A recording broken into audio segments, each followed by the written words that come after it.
version ng mga Pilipino sa paella ng Spain. Pag nilagyan mo ng cheese, lesser ang salt.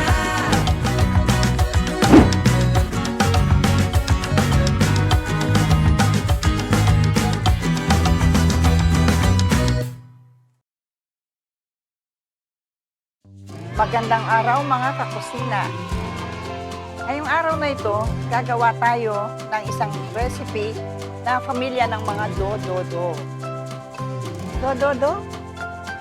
Oo, do-do-do sapagkat meron na tayong adobo, meron tayong asado, estofado. So, ang gagawin natin ngayon ay menudo. Ang menudo ay maraming version. Merong Kapampangan, merong Bisaya, merong Tagalog, merong iba-iba, bawat lugar may kanya-kanya siyang recipe. Meron sa kanya-kanyang version. Ito ay tinuro ng mga Espanyol nung dumating sila dito sa atin. Pero ang gagawin natin ngayon ay menudo sa pamilya namin, sa Kapampangan. No? Simplified lang, kaya lang medyo masarap-sarap naman. Hindi lang medyo masarap-sarap, tunay na masarap. Ang menudo ng iba ay meron silang pata ng baboy, pata ng baka. Ang iba naman, oxtail. Ang sa atin ay laman ng baboy.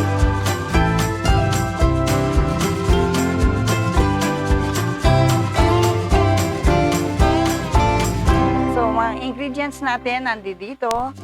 Meron tayong baboy, no? Nakat na, menudo cut. Meron tayong patatas. Meron tayong sweet pepper, kamatis, sibuyas, bawang, butter, at saka meron din tayong carrot. Ito, optional naman ito. Pwede natin ilagay, pwede natin hindi. Meron tayong keso at saka garbanzos. Ang menudo natin ay napakadaling gawin. Ang proseso niya ay parang magigisa ka lang ng bawang, sibuyas, kamatis, ganon. At saka mo na ilagay ang sahog mo. Sunod-sunod na. Parang ganon lang siya. At saka mo lang siya takpan. Taste mo, tapos na siya.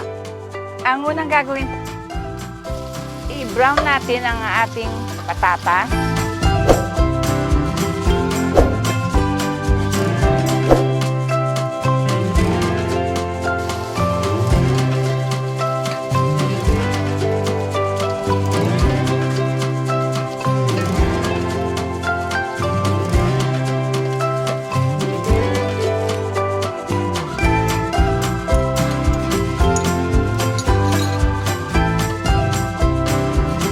Natin payagan masunog ang ating bawang.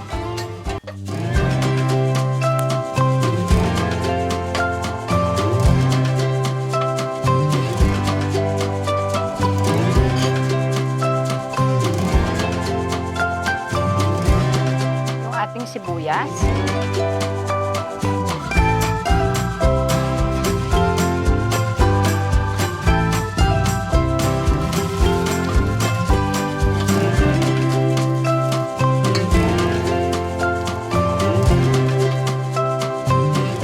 Ng butter.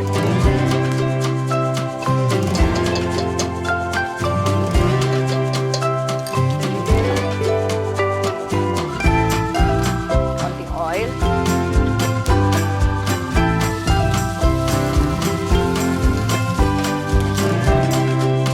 Lagay ko ng ating patatas.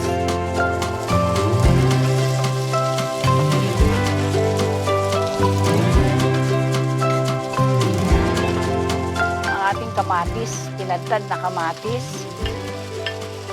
Maaari din po tayong gumamit ng tomato paste, tomato sauce, pero itong ginagawa natin ay makaluma, kaya wala muna tayong ilalagay.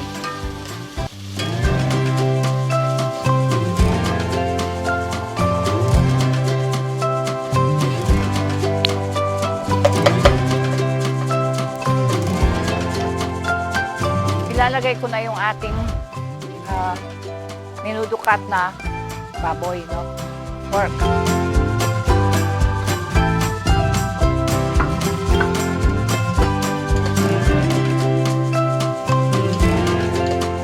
Yung patatas at saka yung pork natin sabay na lalambot dito.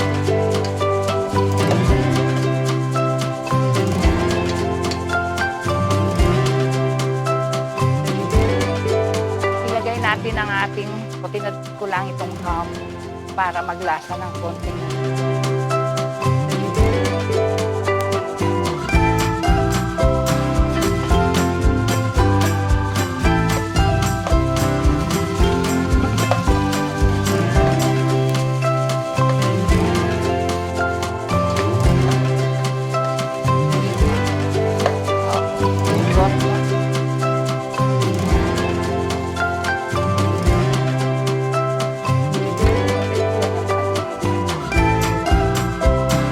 Natin at saka natin takpan natin, cover natin to.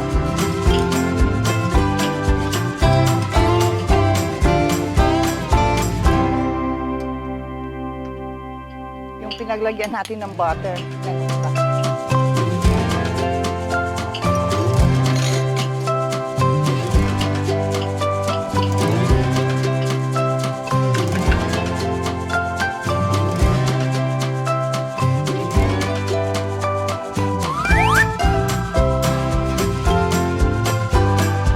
natin siya. Ito, kumukulo-kulo siya. Ilagay na natin ang ating carrots.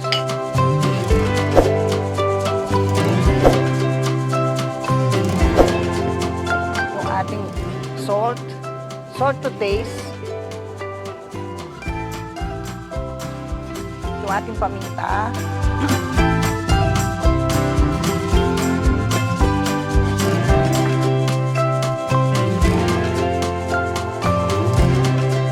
Lagyan pa natin ng broth.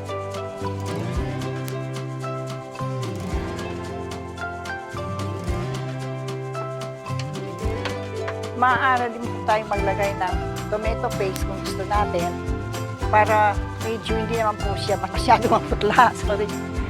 Ang iba naman, nilalagyan nila ng konting soy sauce. Nasa sa atin na lang po kung anong gusto nating ilagay. Pero tayo ngayon, maglalagay tayo ng konting tomato paste. Optional naman po ito. Para lang may lipstick ng konti, kumbaga sa makeup.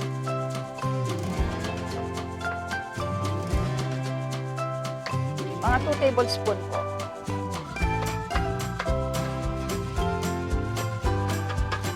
Tapos ilalagay ko na rin ang ating sweet pepper, bell pepper, green and red.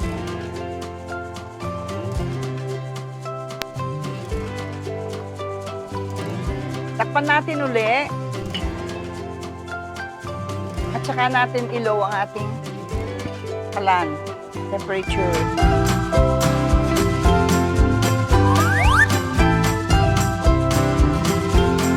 Tignan po natin, baka malambot na siya.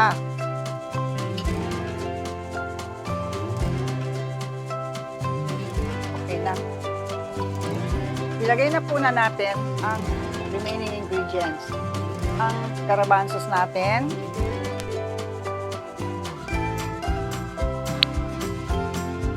At saka yung grated cheese po.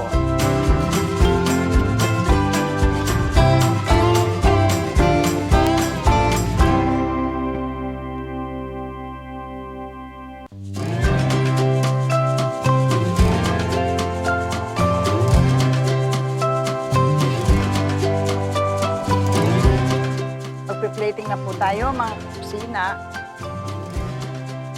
Ang sarap ng amoy.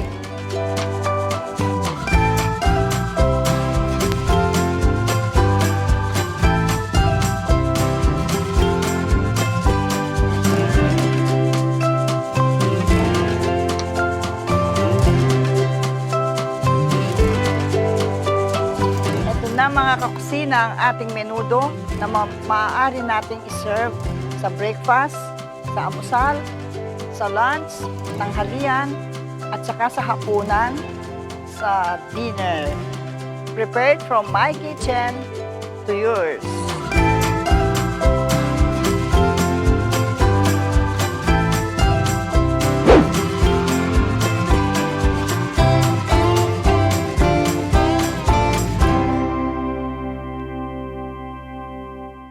Mga kakusina, don't forget to like, subscribe, share, and click the notification bell for more recipes.